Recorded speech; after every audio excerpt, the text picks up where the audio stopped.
Good morning, everybody. Thank you very much for coming along, and I'm very glad to be joined this morning by the government's Chief Medical Officer and Chief Scientific Advisor.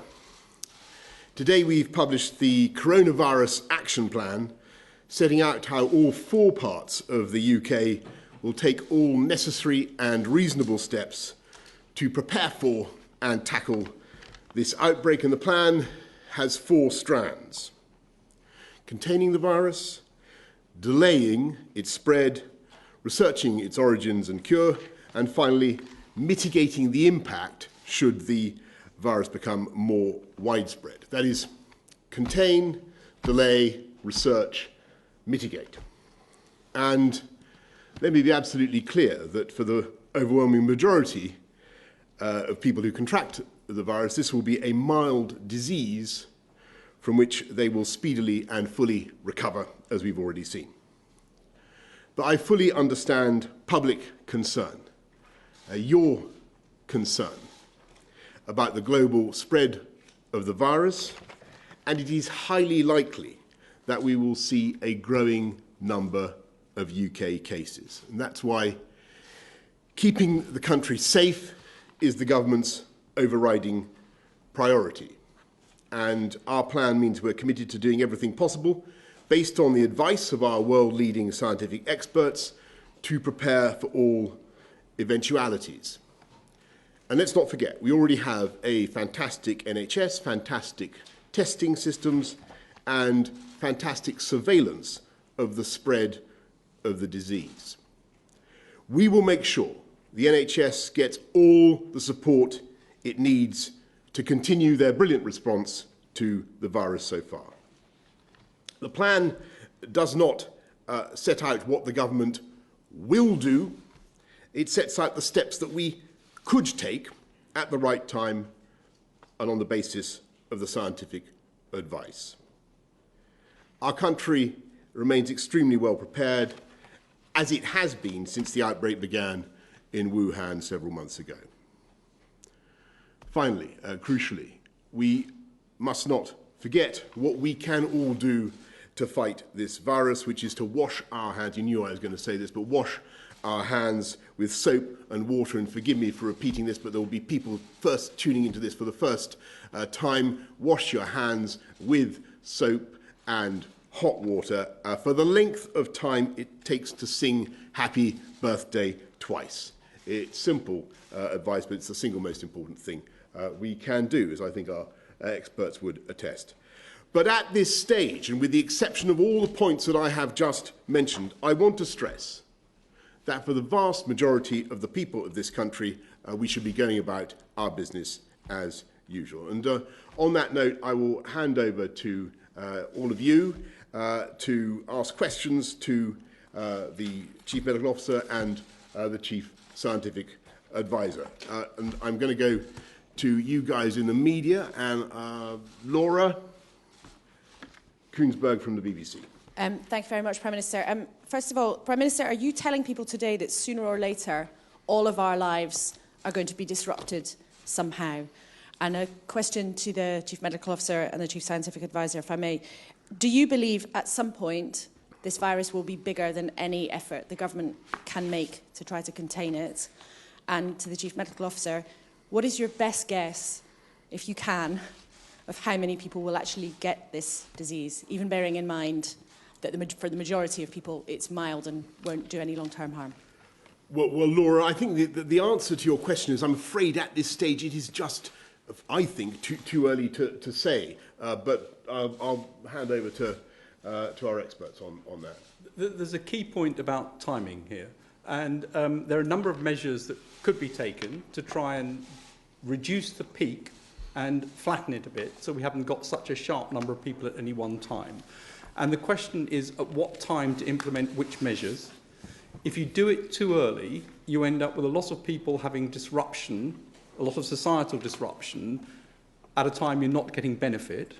And you also ask a lot of people to go on for a long time doing this Whereas what we really want to do is to implement the whatever's necessary at the time, depending on how the epidemic goes, at the right time over a 12-week period or so is probably what's going to be needed to do it. So we don't want to go too early. And those measures, of course, are the ones that are laid out in the document. It doesn't mean all of those need to happen. It depends on the nature of the outbreak. We're modelling all of the interventions at the moment and trying to look at what the right combination is at what stage. And of course, central to all of this is making sure that we protect the vulnerable. And the highest risk groups are the elderly and those with pre-existing illness. And those are the ones we've got to make most care to protect during this. And as the Prime Minister says, the vast majority of people will end up with a mild illness. So the timing is critical, and it's not now. And we're looking very carefully at when the time is right and what the combination of things are that are going to make the biggest difference. Thanks very much. Sorry, Prince, you want to add So just to add on from that, I mean, the first thing is you asked me specifically about the best guess on numbers. There are certain things we know now, and I think we are reasonably confident that overall, probably around 1% of people who get this virus might end up dying based on the Chinese experience. Now, to be clear, what that therefore means is 99% of people will not. And if, as I think is entirely possible, a higher proportion than we currently are aware of get the infection without any symptoms, in fact, that mortality rate will go down. But let's take 1% overall as the current reasonable figure. It goes up a bit in people who are older or more vulnerable, as Sir Patrick said. It will be much lower than that in younger people who actually have no other health problems. So that bit of the information we know for sure. The bit of information that we don't know, there are two bits that are critical. The proportion of people who have no symptoms at all, and that's because we don't currently have tests which can work out if someone has had an infection with no symptoms at all. So it may be, for example, in China, a very large number of people have been infected with no symptoms and are not being counted in the numbers. So we don't know that. And the second thing we cannot be sure of is what proportion of the population can get infected. Now, it will not go above 80%, so for planning purposes, of course, we go up to the highest rate that it reasonably could. But in reality, my view and Patrick's view are that the proportion of the population who get infected is likely to be lower than that and probably a lot lower than that. So I think putting an overall number is largely speculative, but those are, I think, the key things it's important for people to understand. Oh, good. So if you look at Wuhan, it's clearly not 80% of the population that's infected with a 1% mortality rate. And so we can learn from that this is likely to be lower than that. Of course, things could still change in Wuhan, and that could turn out to be different as they release some of the containment measures, but it's definitely a lot lower than that. And so I think what we're doing is building on the reasonable worst-case scenario, which is the one that Chris has laid out for planning purposes, which is the appropriate thing to do, and then looking very carefully at how this evolves and what the numbers might turn out to be. Thanks, Patrick. Robert Peston, ITN. Couple of questions. The action plan you published today says there's a possibility that a fifth of working people will be off work during the peak period. Prime Minister, what will you do to make sure that those who are ill don't also suffer hardship, particularly those on low pay? And secondly, we're still in the containment phase. What would we have to see here to move into the phase of simply delaying an epidemic? Well, thanks, Robert. On the issue of statutory sick pay and the risks that the workforce could conceivably run in that worst case, reasonable worst case scenario that you described, we're going to keep all options under review, but we're well aware of the issue. Yes, sorry.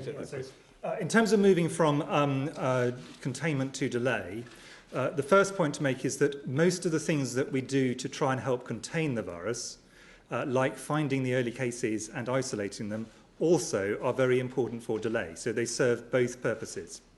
There will come a point potentially, and not definitely, but there will come a point potentially where the amount of transmission either in the UK or equally likely, everywhere in the world is so great that actually the idea of containing, which is to say essentially getting rid of this virus completely, ceases to make sense. We have not reached that point, but we could reach that point. And at that point, we will move over to saying, well, that bit has stopped. But to be clear, many of the things we're currently doing will continue because they also have a role in delay. And maybe, again, just to add one thing on that, which is, as Chris rightly says, this is an international call when it moves from contain to delay. But it's possible, when we reach a stage that we think we can't contain here and other countries do it, that we might, as a group of countries, decide to do something. So those are the two areas that we need to keep an eye on. Thanks, Patrick. Beth Rigby, Sky News. Thank you. A couple of questions, if I may. Yesterday, the Scottish Chief Medical Officer said that up to 4% of the population might have to be hospitalised. Do you accept that figure? And if so, how will the NHS cope with nearly 3 million people being hospitalised? And just a question for the Prime Minister. As Robert was saying, 1 in 5 workers could be off work.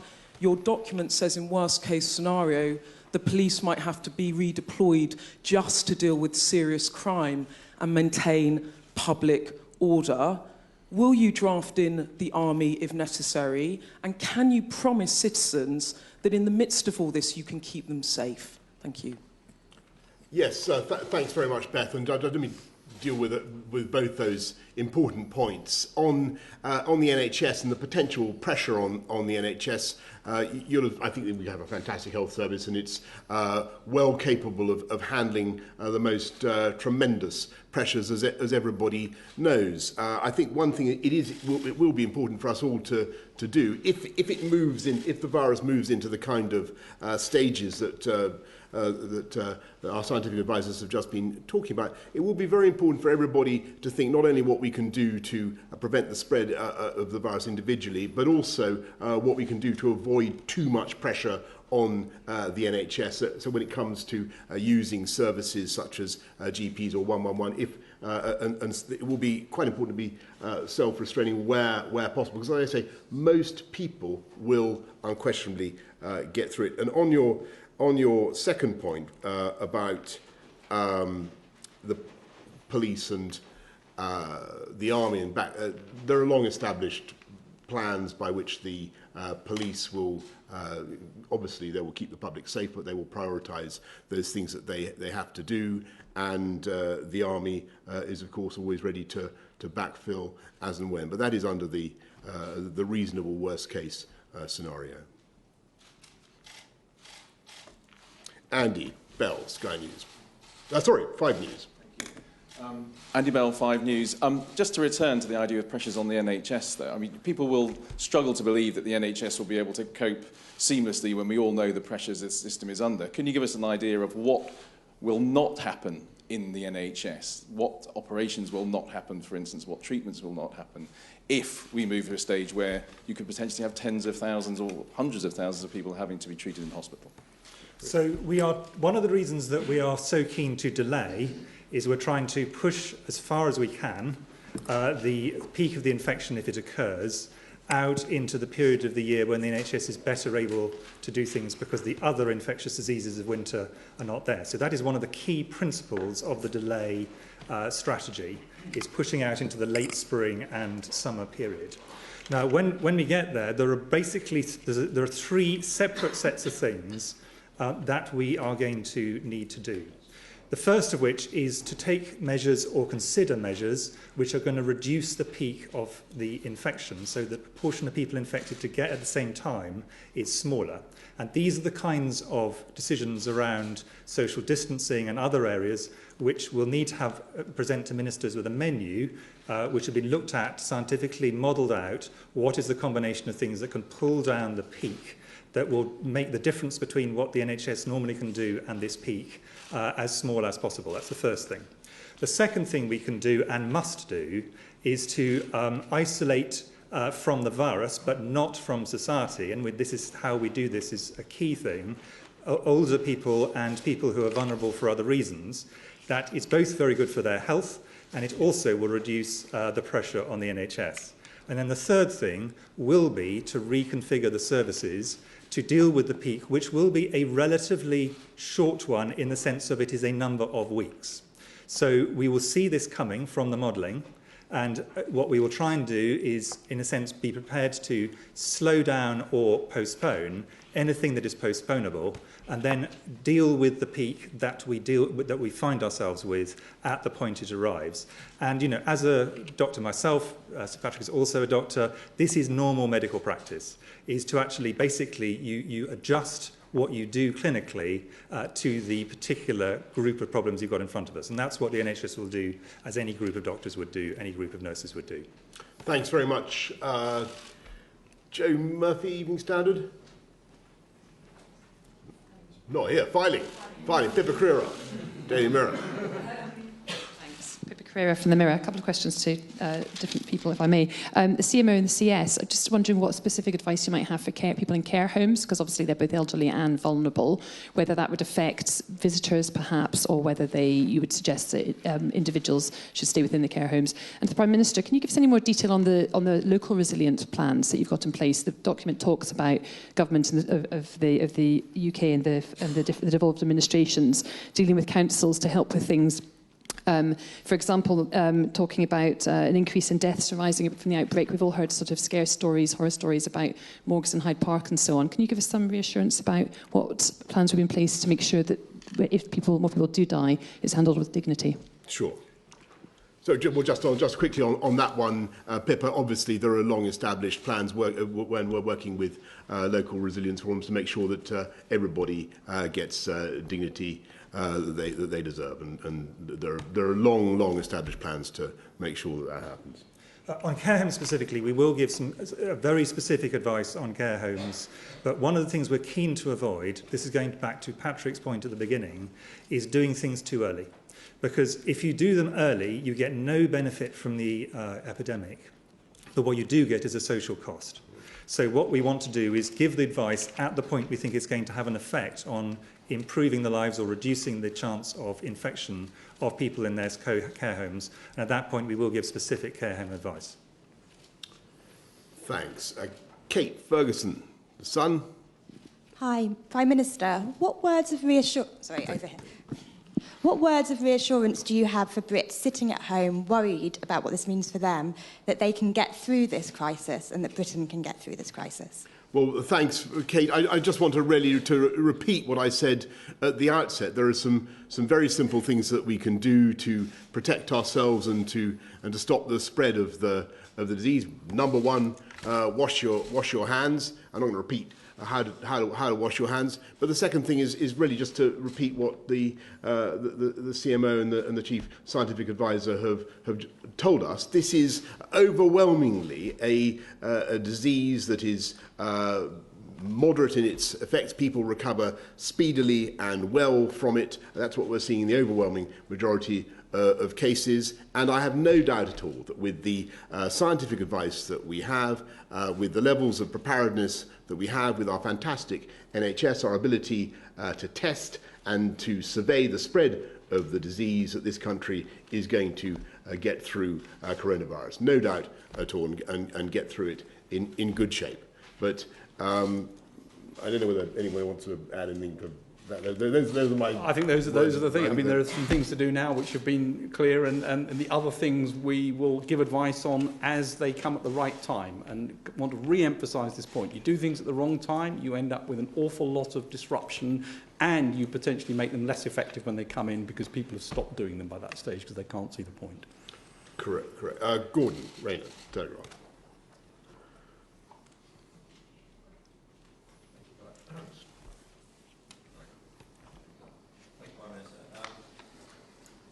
The document talks about giving help to businesses facing short-term cash flow issues, particularly if they're struggling to pay their tax.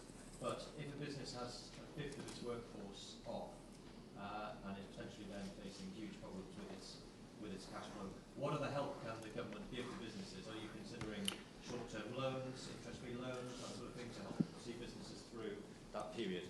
Well, the BEIS, Alok Sharma, we are now engaging with business of all kinds to ensure that they understand what the reasonable worst case scenario is that you describe, and of course making the necessary preparations to ensure that they have the protections that they need. But I don't want to go into more details at this stage, because as I think we're trying to make clear this morning, we're taking each step as it comes.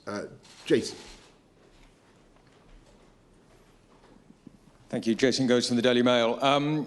It sounds like you're bracing people for some potentially big sacrifices here, covering for people at work for extended periods, suspending their social lives, maybe being quarantined at home, almost a kind of wartime effort. I mean, do you think we still have, you're a student of these things, do we still have that sort of bulldog spirit to fight this on the beaches, as it were?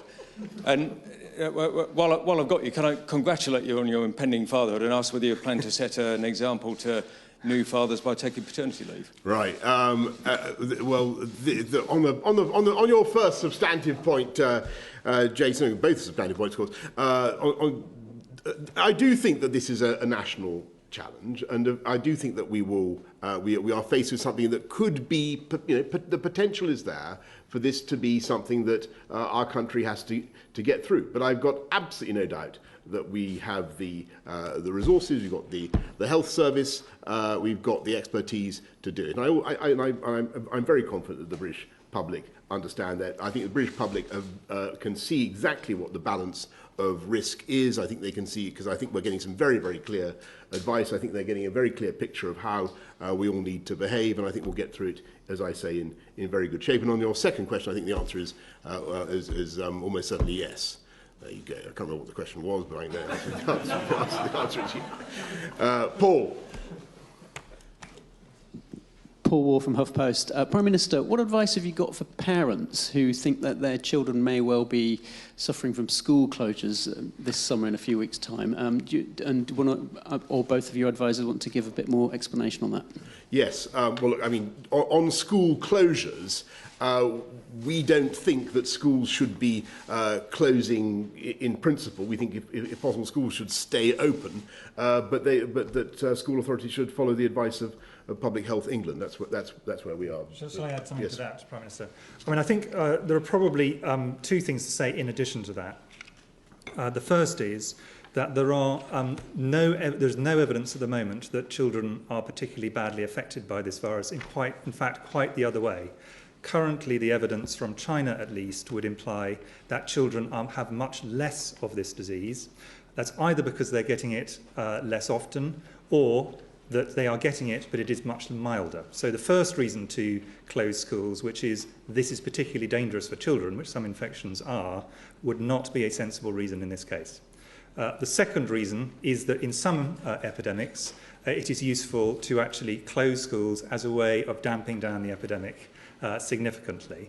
And one of the things that Patrick, with the Scientific Advisory Group and experts, is doing is modelling out, would that help sufficiently in this particular epidemic if it were to be done as a way of pulling down the peak of the infection to justify the considerable burden, including, I have to say, to the NHS, which would start to lose healthcare workers who had to look after children at home. So these things are difficult balancing acts, and the Scientific Advisory Group are working through this. Sir Patrick might wish to add a bit how they're intending to do this. Yeah, so we're modelling what the impact of school closures might be.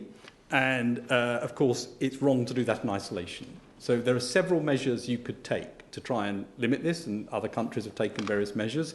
And the school closures needs to be part of that. So there's no point looking at it in isolation and saying, just do that. We know that's not effective, or not very effective. It has to be done as part of other things. And when you put the other things together, actually, where school closures fit in that, compared to the disruption and so on, and given that children aren't affected, may be rather lower down than you might expect. So we're modelling that at the moment, and we will come up with advice around which the interventions are that make the most impact, which combinations make the most impact, and what the potential societal disruption associated with that is, in order that ministers and the Prime Minister can make decisions around those.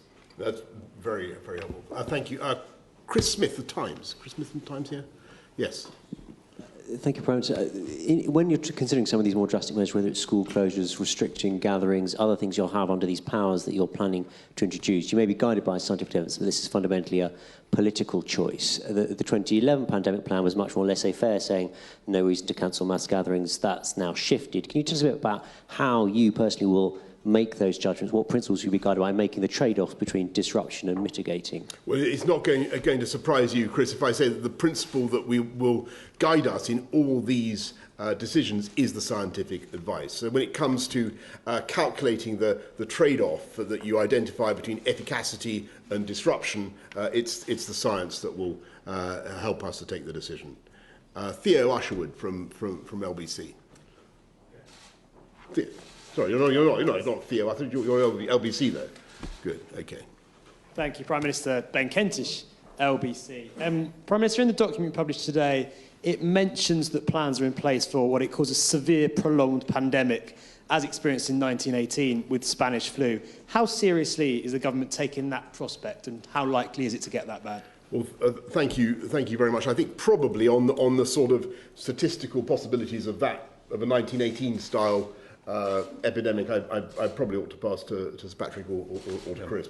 So the first thing to say, this looks very different from 1918 pandemic in that 1918 affected lots of children and young people, and this largely, in terms of serious illness and death, affects elderly people and people with pre-existing diseases. So it looks very different in terms of that. In terms of the scale, as we've said, at the moment, we've got a reasonable worst-case scenario. We think, for all the reasons that I laid out earlier on about when you see what's happening in Wuhan, actually the scale is less than that, and it looks like the numbers should come down in terms of the percentage of the population affected, and it may alter the perception of the mortality rate as well. So that the reasonable worst-case scenario is based on pandemic flu, and the data that we now get and the information we get is suggesting that actually those numbers can be modified. There are some differences. It lasts slightly longer, so there are some changes. What we think in terms of the profile of an epidemic, and this may change as we get numbers from Europe and the UK, is that you can think of it as roughly 2 to 3 months from an outbreak of sustained person-to-person transmission, 2 to 3 months up to the peak, and 2 to 3 months after the peak to decline again is the timeline that we'd be thinking of. Anything to add? I agree. OK, thank you. Lisa? Meta Hall Express. If people think they have this illness, they have to self-quarantine. They're going to need food. What practical advice can you give about people keeping their larders and fridges stocked without triggering panic buying? Well, I mean, I can tell you, we have a behavioural subgroup of the SAGE that we talked about, and the first thing to say is I think the advice from the behavioural scientists, actually people don't panic, they take what they seems like logical decisions based on what they believe. And the advice at the moment is absolutely no reason to be doing any panic buying of any sort or going out and keeping large supplies of things. Clearly, there will need to be measures in cases of household quarantine for making sure that food is in the right place at the right time. But we imagine that that could be a rolling case of household quarantine if that measure becomes necessary. And clearly there will need to be things in place for care homes and so on at that point, if that decision is made. And obviously and this goes back to the point Chris made earlier on, if you take the issue of looking after the vulnerable and having issues of social distancing there, what you don't want to do is end up with a position where people truly become socially isolated in the wrong way, and you definitely do not want situations where people are afraid to come to their front door for fear of catching something. So there will need to be measures put in place if those things become necessary. Thanks, Chris. I think that the other thing which is very clear from the behavioural science is that the response of, and this is a scientific point, not a general point, is that the response of the British public to disasters and emergencies is extraordinary outbreaks of altruism. Yeah. And that is actually the more likely response of the public. Well, that is absolutely true. Yes, please, sorry. Thank you. Jane Merrick from the I newspaper. Excuse me.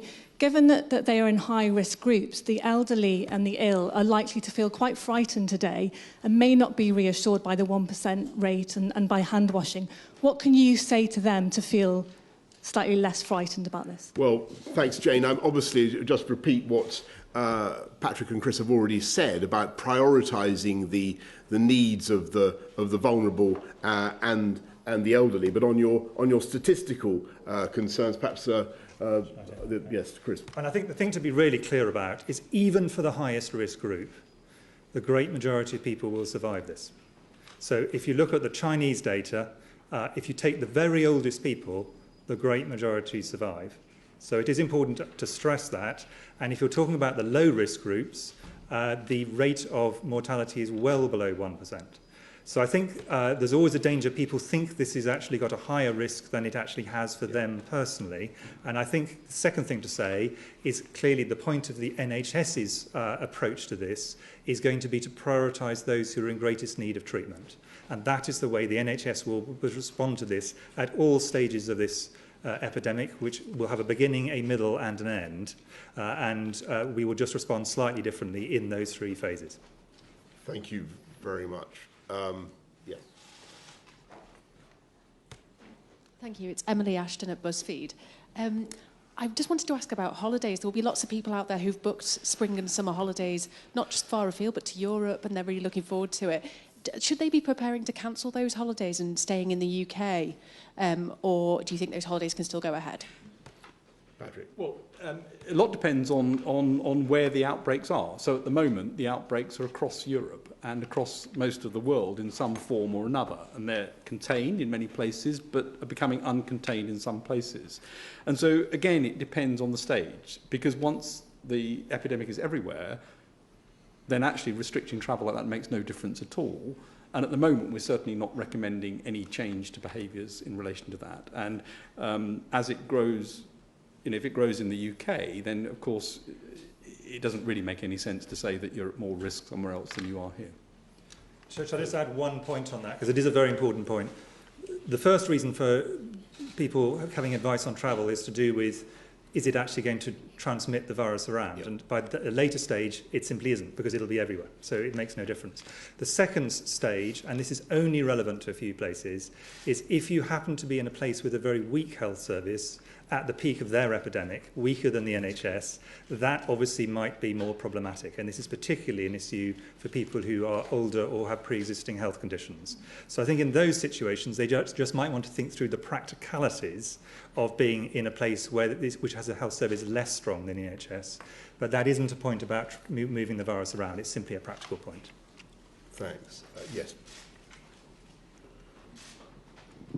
Thank you. Prime Minister Kevin Schofield from Politics Home. We understand that the Health Secretary has spoken to social media companies about potentially posting fake news about the coronavirus. What would be your message to the likes of Twitter and Facebook who might be allowing these types of posts to go up? I'm sure that it's exactly what the Matt would say. We've all got to be very responsible, and the media has a very important role in this, particularly the social media and electronic media of all types. I'm sure that they will want to convey the right messages and convey the right balance of risk. And there are lots of questions over here. Yes, please. Yes. Victoria MacDonald. Oh, sorry, okay, Victoria. No, go on. Right, go on. Victoria MacDonald from Channel 4 News. There's been a bit of confusing advice about things like shaking hands. Yes. And I'm intrigued to know whether you've developed a personal policy yourself. So next time there's a visiting dignitary and you're standing on the doorsteps of Downing Street, are you going to shake their hands? And if not, how are you going to avert an international incident? No, well, Victoria, I can tell you that I'm shaking hands continuously. I was at a hospital the other night where I think there were actually a few coronavirus patients, and I shook hands with everybody. You'll be pleased to know, and I continue to shake hands. And I think it's very important that we, people obviously can make up their own minds. I think that Matt has said that people must make up their own minds, but I think the scientific evidence is, well, I'll hand over to the experts, but our judgment is wash. Washing your hands is the crucial thing. Yes. Before you shake hands, obviously. Hi, I'm Ashley Furlong from Politico. Is the Health Secretary meeting with EU health ministers to discuss the situation? And if so, what sort of coordination is being discussed? And secondly, could you confirm that the UK will not seek continued access to the EU's early warning system for situations such as these in the future?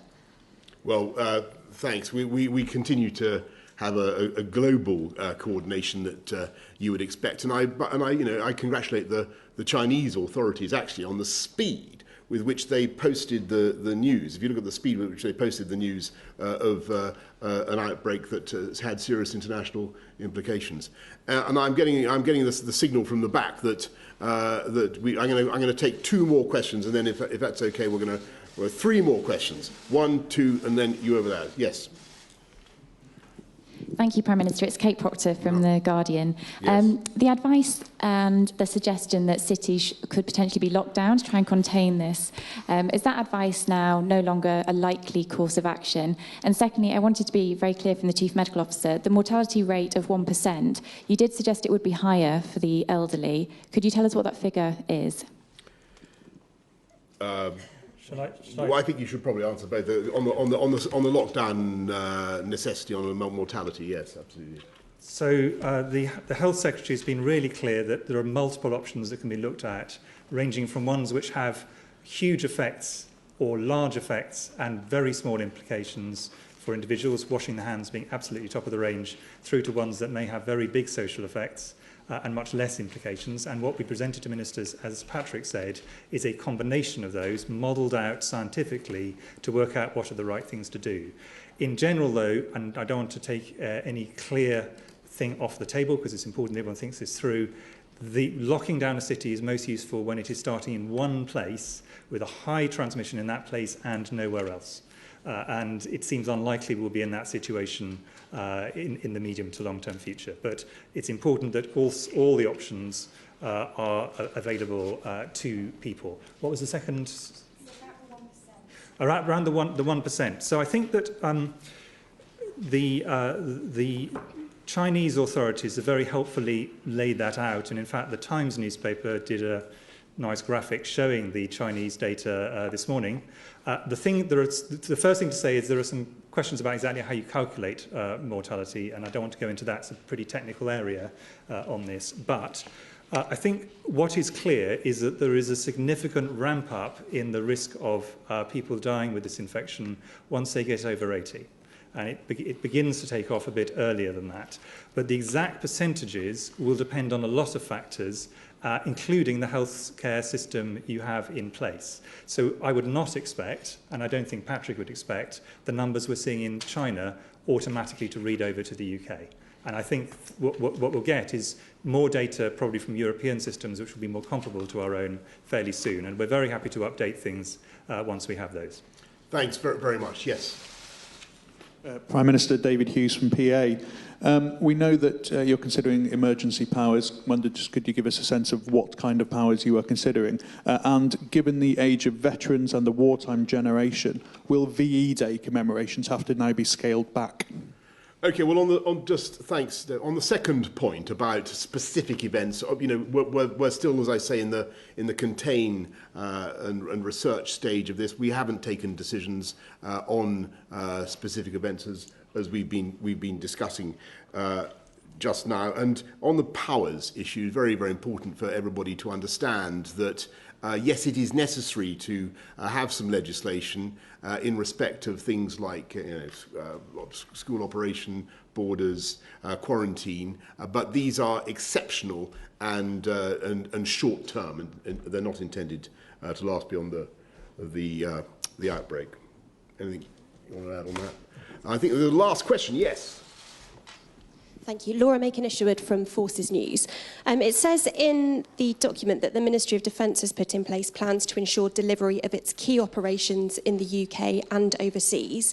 Are you able to expand on what those operations are and what the risks might be if you've had to ensure they can be delivered? Laura, alas, I'm not going to expand now on what those operations are, but I can tell you that insofar as is possible, the MOD, our armed services, our police and all our public services will be going about their business in the normal way. And I just want to bring this to a close, if I can, just by recapitulating the four essentials of this plan. It's contain, delay, research, and then, if necessary, mitigate. I hope it's been useful. I want to thank particularly the Chief Medical Officer, Chris, and our Chief Scientific Officer, Scientific Advisor, Patrick, for, I think, what has been a very, very clear presentation of the assessment of the risk and the steps that the government proposes to take if those risks should transpire.